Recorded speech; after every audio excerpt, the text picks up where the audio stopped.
Ето хора, прекарате 180 секунди заедно с мен в Dressing Press. Хайде да започнем. Както виждам... Ох, пак ли тази тъпа тема? Защо? Не мразя такива теми, но все пак... да. Вече една моя колежка се е класирала. Аз не го обичам да работя с химикалка, така че там. Вече една моя колежка се е класирала, така че... Хайде така. Любимото ни лице. Така. Минаваме ето тук, за да си вземем кокче много ясно.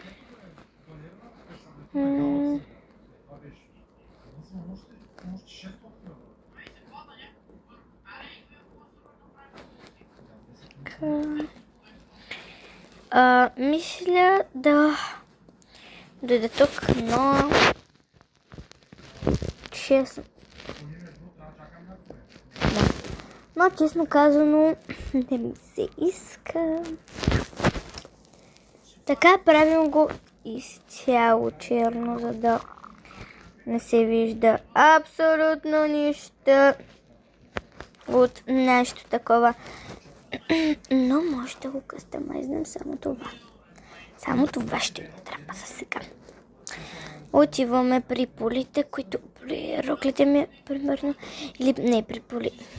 Не мога да си мърдам камерата много, когато съм така, защото само писалката ме слуша.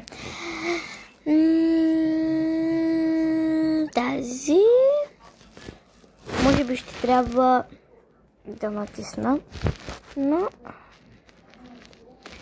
сега мисля, че се справяме добре.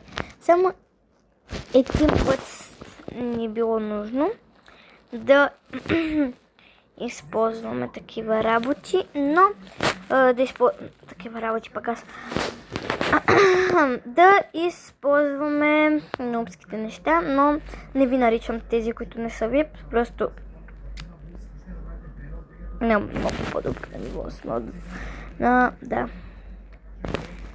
Започнах да викам нещо, но и аз не знам какво почнах да говоря. Така.